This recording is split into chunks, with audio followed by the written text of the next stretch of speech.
Hoy voy a contar la historia de un niño de 4 años que vomitaba de miedo cuando veía a su padrastro. Una historia que hasta da ganas de vomitar a quien tiene un poco de empatía por las personas. ¿No es así? Aún más ante una cobardía como esta. Esta es la historia de un niño que murió dentro de casa en la madrugada de marzo de 2021 en un departamento de lujo en Río de Janeiro. Y quiero compartir sobre todo con ustedes las actualizaciones, los detalles de cómo, 5 años después, las dos personas acusadas por la muerte de ese niño aún no han sido juzgadas. Si tratamos absurdos como este como mera burocracia, estamos caminando a pasos agigantados hacia el precipicio, no es por eso. Este episodio aquí no es solo sobre el crimen, ¿ok? Es sobre todo lo que vino después. Las maniobras, los recursos, los giros inesperados, la indignación, el sistema y dónde estamos ahora. Así que quédate conmigo hasta el final, porque los últimos capítulos de esta historia son los más absurdos. Pero voy a repasar con ustedes toda la cronología aquí, desde cuando sucedió hasta las últimas actualizaciones. Yo soy Marcos Campos, sean todos bienvenidos. Cada semana aquí hay episodios de crímenes reales, historias reales. Si te gusta, sígueme por aquí, ya deja un like, un comentario, aunque sea un emoji. Si puedes, hazte miembro, porque me ayudas directamente aquí en la producción de los episodios exclusivos. Avisos dados, vamos a los hechos.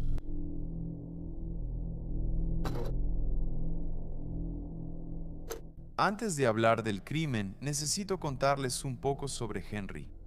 Henry Borel Medeiros nació el 3 de mayo de 2016 en Río de Janeiro. Él era hijo de Monique Medeiros, una maestra, y también de Leniel Borel, un ingeniero. Los dos se separaron en 2020 después de años juntos. Henry siguió viviendo con su mamá, pero visitaba a su papá con frecuencia, todo normal. Por lo que muestran los testimonios, Henry era un niño absolutamente sano. Iba a la escuela, jugaba, hacía sus actividades extracurriculares, ¿no es así? Y lo que consta es que desde febrero de 2021 el niño estaba yendo a una psicóloga que habría sido llamada por Monique, porque Henry se negaba a quedarse en casa en el departamento, pero en ese momento nadie supo con certeza la razón de ese comportamiento. Y es ahí donde entra el segundo personaje principal de esta historia, el doctor Jairiño Jairo Sousa Santos Jr., un médico, concejal de Río de Janeiro, hijo del exdiputado estatal Coronel Jairo. Una familia tradicional y muy poderosa de la zona oeste de Río, Monique conoció a Jairiño en agosto de 2020. En noviembre de ese mismo año, ella ya se había ido a vivir con él 3 meses de noviazgo y ya estaba en su departamento en Barra da Tijuca. Y llevó claro a su hijo con ella, Henry. Lo que nadie sabía todavía, o al menos nadie denunció, es que según la investigación, fue exactamente en ese departamento donde comenzó la pesadilla en la vida de ese niño. La noche del crimen era el primer fin de semana de marzo de 2021. Daniel, el papá, fue a buscar a Henry para que pasaran un tiempo juntos como siempre hacían. Entonces los dos fueron a un parque de diversiones. Y el domingo 7 alrededor de las 7:20 de la noche, Daniel devolvió al hijo a Monique, su exesposa, según la declaración inicial de Monique. Ella bañó a Henry, luego acostó al niño para dormir y todo estaba bien. En la madrugada del día 8, ella se despierta por el ruido de la televisión, va al cuarto de su hijo y encuentra a Henry acostado en el suelo, con las manos y los pies fríos y los ojos volteados. Entonces llama al doctor Jairiño. Él envuelve al niño en una manta y los dos bajan por el elevador del edificio. Ahí, con Henry en brazos, las cámaras del elevador grabaron todo. Y cuando llegaron al hospital, Henry ya no tenía vida. Observación importante aquí, ¿ok? Resumí un poco el guión para enfocarme en la parte final del juicio, que bueno, no ocurrió. Pero miren esto sobre esa parte de la llegada al hospital. Es justamente en esa ambigüedad de interpretación en la que la defensa de los acusados también se apoya, ¿ok? Entonces, quiero detallar mejor este punto aquí, miren. Entonces, Henry ingresó al hospital allá en Barrador, alrededor de las 3:50 de la madrugada en paro cardiorrespiratorio, pero presentando rigidez en la mandíbula, cianosis, palidez, extremidades frías y sin pulsos centrales ni periféricos.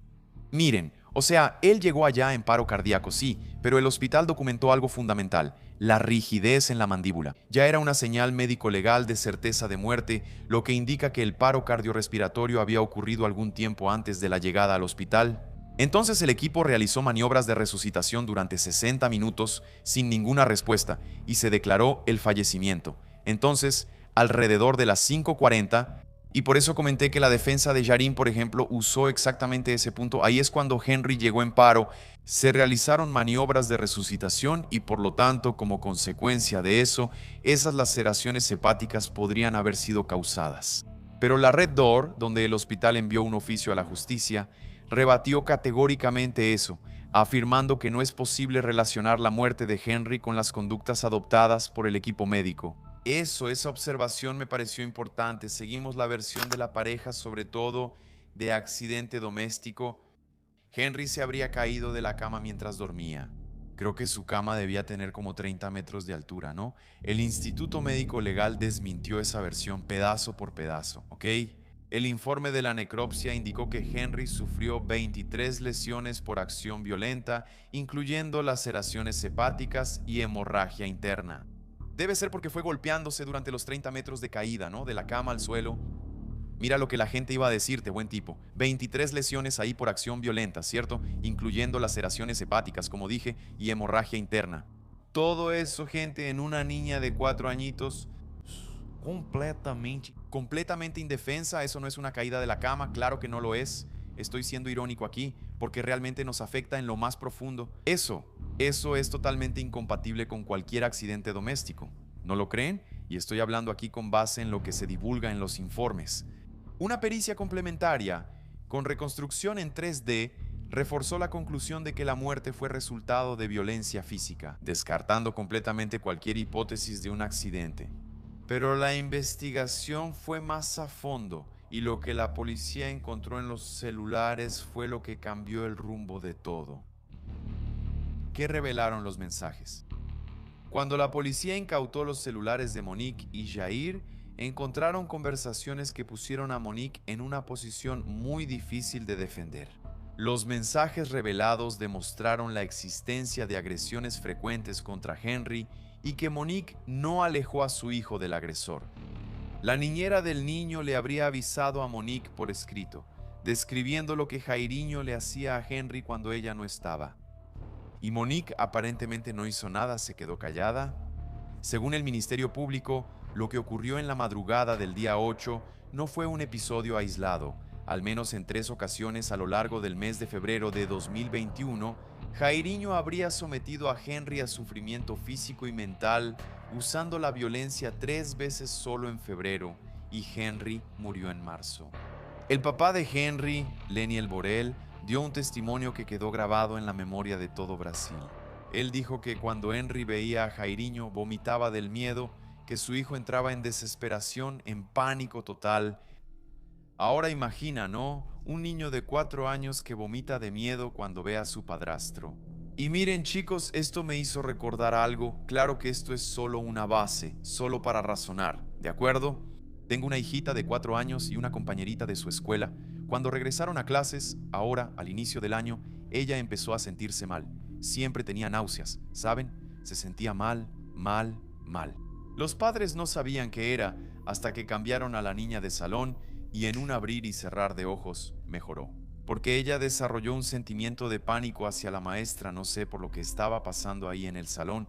Cambiaron de maestra y se acabó el problema. Entonces cuando estaba haciendo este guión aquí para ustedes, me acordé de eso en el momento. ¿Te imaginas, verdad? Un niño que entra en shock, en pánico, cuando ve a un adulto con quien está obligado a vivir, porque el pobrecito no tenía opción, ¿verdad? Bueno, solo me hizo recordar eso. Sí, vamos a seguir con las acusaciones. Monique y Jairiño respondieron por homicidio triplemente calificado y después de que comenzaron las investigaciones más detalladas, por tortura, coacción en el curso del proceso y fraude procesal. Jairiño como autor directo del crimen, Monique por omisión, ¿verdad? Porque por todo lo que se relató, ella sabía, fue avisada y aparentemente no hizo nada para proteger a su hijo. Entra esa historia, ¿no? De pensar que, no sé, también el fiscal del caso fue directo. No hay ninguna duda de que Jairo torturó de forma cruel a Henry Borel. Ese crimen ocurrió porque Monique Medeiros abdicó de su deber sagrado de proteger a su hijo. El caso, claro, generó una conmoción nacional de un nivel que Brasil no veía desde el caso de Isabela Nardone en 2008 y generó una ley, incluso la ley Henry Borel, que trajo mayor rigor en el castigo de crímenes contra niños menores de 14 años y medidas de protección específicas para las víctimas de violencia doméstica. El nombre de Henry se convirtió en ley, como vimos, pero los responsables por su muerte aún tardarían mucho en enfrentar el juicio. 5 años de maniobras. De aquí en adelante, la historia entra en un ritmo que te va a dejar, mira, con un sentimiento insólito. Porque lo que pasó entre 2021 y 26, nuestro año, es una maratón de recursos de habeas corpus, patrañas procesales, aplazamientos, etcétera, etcétera, etcétera, etcétera. Ese sistema que existe para proteger su propio trasero, sabes cómo funciona, ¿verdad? Aquí voy a resumir los puntos principales. Ok, 2021 presos denunciados por el Ministerio Público, el proceso empieza a correr. Sí, todos ansiosos por el juicio. 2022, Monique consigue libertad provisional por decisión de la justicia de Río, va a quedar libre por algunos meses. 2023, el ministro del STF determina que Monique regrese a prisión con ese entendimiento. Había riesgo de obstrucción de la justicia, así que ella vuelve a ser arrestada en ese periodo. Ahí, todo en realidad no es así. La defensa de Jairiño presentó recurso tras recurso. Solicitudes de habeas corpus negadas, intentos de impugnar peritajes, cuestionamientos sobre la cadena de custodia de las pruebas, solicitudes de nulidad. Y la lista es bastante larga, ¿ok? Jairiño también sufrió consecuencias fuera del proceso penal. El CREMERGE, que es el Consejo de Medicina allá en Río, le revocó definitivamente su registro médico. También perdió su mandato de concejal por quebrantar el decoro parlamentario. La defensa apeló la destitución del mandato y también perdió en noviembre de 2025. Ya después de más de 4 años de proceso, finalmente se fijó la fecha del juicio, 23 de marzo de 2026. El papá de Henry reaccionó con emoción en las redes sociales sobre esto. Entre comillas, Henry solo vivió 4 años. Desde hace más de 4 años me despierto y me acuesto con el mismo pedido, que la verdad sobre lo que le hicieron a mi hijito sea dicha ante toda la sociedad. Ver la fecha del juicio marcada es como reabrir una herida que nunca cicatrizó. Duele mucho, pero también me da esperanza de que por fin Henry será escuchado por la justicia. Hasta da escalofríos, ¿verdad? Pero ahora hasta se me hace un nudo en el estómago, leyendo toda esta emoción aquí y sabiendo lo que viene después. La tesis de la defensa. Antes de hablar del 23 de marzo necesito explicarte algo, ¿de acuerdo? Es muy importante. Lo que argumenta la defensa de Jairiño, porque no es solo una excusa por excusar. Fíjate, hay una tesis ahí. La defensa sostiene que los informes periciales fueron manipulados, que hubo interferencia externa en la construcción de las pruebas.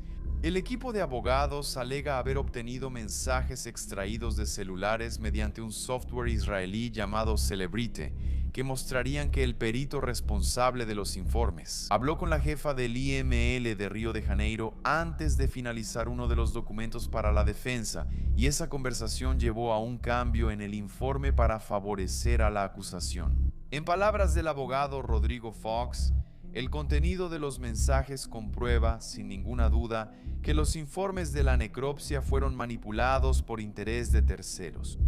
Bueno, la defensa también retomó una teoría muy antigua, la de que Henry podría haber muerto, no por las agresiones, sino por las maniobras de resucitación realizadas en el hospital Barrador. Y todavía hizo un argumento ahí que causó impacto. Estamos diciendo que el niño comprobadamente no fue víctima de agresiones. Mira, el Ministerio Público rebate todo esto con las pruebas físicas, ¿ok?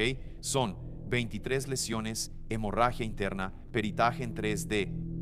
La acusación dice que las pruebas son irrefutables, pero la estrategia de la defensa funciona si logra sembrar alguna duda en la mente de los jurados. Y es exactamente por eso que el acceso a las pruebas se volvió el campo de batalla central de este caso.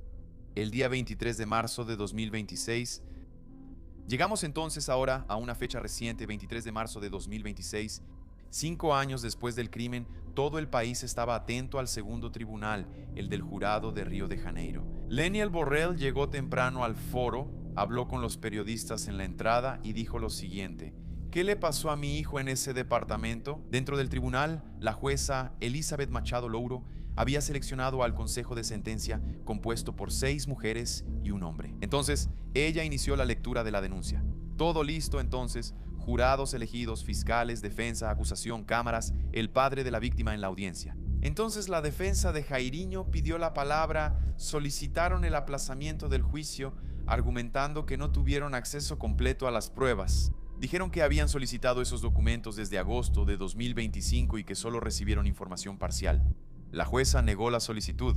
Entonces, los 5 abogados defensores de Jairínho se levantaron y anunciaron que estaban abandonando el pleno. Eso no es solo una escena dramática, tiene una consecuencia jurídica muy concreta. Un acusado no puede quedarse sin representación legal durante el juicio. Si la defensa se va, el juicio traba. Punto. La jueza preguntó si estaban seguros, ellos dijeron que sí, lo confirmaron y se fueron. Entonces, los jurados fueron dispensados y la sesión fue cerrada.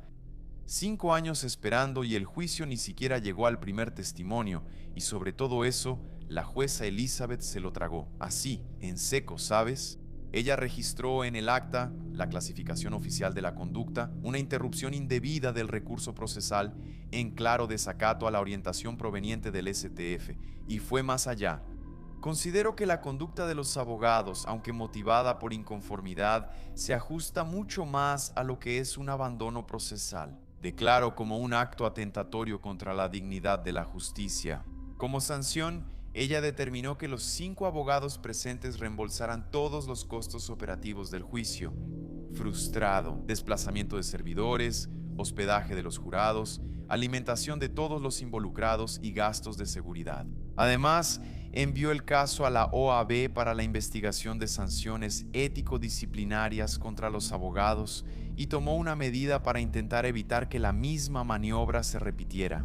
Nombró a la Defensoría Pública para actuar en la defensa de Jairínho, garantizando que el acusado nunca se quedaría sin representación, lo que eliminaría el argumento jurídico utilizado para frenar el juicio. Es algo así. Es algo que se parece a Black Mirror, ¿sabes? Esa serie, al menos eso creo yo, coméntame aquí abajo. Pero después de todo eso, como si no fuera suficiente, hay otra consecuencia más. ¿Viste que explotó en las redes? Monique dice, con el juicio aplazado, la jueza se enfrentó a un problema jurídico real. Monique estaba en prisión preventiva desde 2021 con una breve interrupción en 2022, como vimos. El aplazamiento del juicio, entonces provocado por la defensa de Jairínho, extendería aún más ese plazo de prisión. Y la ley establece que no se puede mantener a alguien en prisión preventiva por tiempo indefinido. La defensa de Monique, irónicamente, estaba en contra del aplazamiento. Ellos querían que el juicio ocurriera, pero con la nueva fecha marcada para mayo, la jueza entendió que mantener a Monique presa sería una coacción ilegal y dijo, por exceso claramente desproporcionado del plazo de la prisión, relajo la prisión de Monique Medeiros y determino la inmediata expedición de Álvarez. De liberación, en pocas palabras, la mujer ha estado presa por mucho tiempo, suéltala. Esa misma noche, Monique salió del Instituto Penal de la Vera Bruce en Bangú. Mientras tanto, Jairínho siguió preso. La prisión preventiva se analiza individualmente para cada acusado, ¿de acuerdo? Y los fundamentos para mantenerlo detenido aún se sostuvieron. La reacción de Brasil, creo que ni siquiera necesito decírselo, fue una vez más de shock, ¿verdad? Un caso que se repite día tras día, que nos angustia, nos revuelve el estómago, nos deja mal día tras día. Mira, es así, yo me pongo en el lugar de ese padre, de los familiares, ¿no? Es algo así, un sufrimiento desgarrador sin fin. Lo que Leniel Borrell dijo públicamente fue, asesinaron a mi hijo por segunda vez. Exactamente eso es lo que les estaba comentando, ¿no? Los días siguientes fueron en cascada. El martes 24 de marzo, el Ministerio Público interpuso un recurso solicitando el restablecimiento de la prisión de Monique, argumentando que no hubo retraso en la conducción del proceso que justificara el relajamiento de la custodia. Permaneciendo válidos los fundamentos de la prisión cautelar, el Ministerio Público dijo que la maniobra de la defensa de Jairínho, ¿verdad? De la defensa de Jairínho, fue ilegal y que Monique no debería ser beneficiada por eso. El miércoles, ya 25 de marzo, la alcaldía de Río despidió a Monique del cargo de profesora del municipio. Su defensa dijo que va a apelar. Mientras tanto, la OAB confirmó que abrirá una investigación sobre la conducta de los abogados de Jairínho. Y la nueva fecha del juicio fue establecida, confirmada para el 25 de mayo de 2026. Inicialmente, la jueza había pensado en junio, pero se dio cuenta de que la fecha caería en medio de la Copa del Mundo, lo que podría afectar la disponibilidad de los jurados, y la adelantó para mayo. Mira, es algo surreal, hermanos, surreal. Eso es una burla sobre el alma de ese pobre chico, de ese niño, ¿sabes? Para mí lo es, comenta. Aquí para mí, porque de verdad, por el amor de Dios, vamos a indignarnos juntos, porque esto es demasiado. Bueno, la pregunta que todos se hacen ante todo esto es si este juicio va a suceder esta vez del lado de la defensa de Jairiño. Ahora la estrategia es otra, con la Defensoría Pública nombrada como respaldo. Digamos, la maniobra de abandonar el pleno se vuelve más difícil, ¿no es así? Porque incluso si los abogados particulares se van, el Estado está ahí para garantizar la representación del acusado. Pero la defensa también podrá ir al STF antes de mayo, intentando anular pruebas, cuestionar la legitimidad de los peritajes o pedir otra medida que retrase el proceso. Por parte del Ministerio Público, el recurso contra la liberación de Monique aún puede ser juzgado antes de mayo, ¿de acuerdo? Y si el Tribunal de Justicia de Río o el STF le dan la razón al Ministerio Público, Monique vuelve a la cárcel antes del juicio. Este es un juicio que va a durar días. Están previstos los testimonios de 26 testigos interrogatorios de los acusados entre la defensa y la acusación. Armar un consejo de sentencia que pueda estar disponible para todo eso, en un caso de altísima exposición mediática, no es sencillo. Seamos honestos, no lo es. La acusación dice que las pruebas son abrumadoras. 23 lesiones, mensajes de la niñera, reconstrucción en 3D, el historial de agresiones en febrero, la cámara del elevador con el niño ya sin vida, en manos de estas personas. Entonces, la defensa apuesta por la teoría de los informes manipulados y en la duda razonable. Al final, quienes deciden son 7 personas del pueblo, el famoso consejo de sentencia. Pero ¿sabes qué es lo que más pesa en toda esta historia? Henry tenía solo 4 años. Él no eligió dónde vivir, como ya dije, no eligió quién era, ni quiénes eran los adultos responsables de él. Él dependía completamente de las personas que debían protegerlo. Liniel Boré, el padre, se volvió la voz pública de este caso. Hace 5 años él dijo una frase que lo resume todo. Tal vez Henry solo vivió 4 años. Ya llevo más tiempo de luto que el tiempo que conviví con mi hijo. Los invito a pensar en eso solo por un segundo. Mientras tanto, el sistema jurídico brasileño siguió funcionando como funciona, ¿no? Con sus garantías, sus recursos, sus plazos y sus límites. Hay gente que defiende cada etapa de ese proceso como necesaria para que un Estado de Derecho funcione. Esa crítica hasta tiene fundamento, pero también hay una niña muerta, ¿no? Con 23 lesiones en el cuerpo y 2 personas que deberían responder por eso todavía están esperando para saber el resultado del juicio. Brasil creó la ley Henry Boré. Su nombre está en una legislación que intenta proteger a otros niños, pero la justicia para el propio Henry aún no ha llegado, irónicamente. El 25 de mayo de 2026 es la próxima fecha y estoy seguro de que todo el país va a estar pendiente. Te agradezco muchísimo tu compañía, un beso del pelirrojo y hasta el próximo episodio.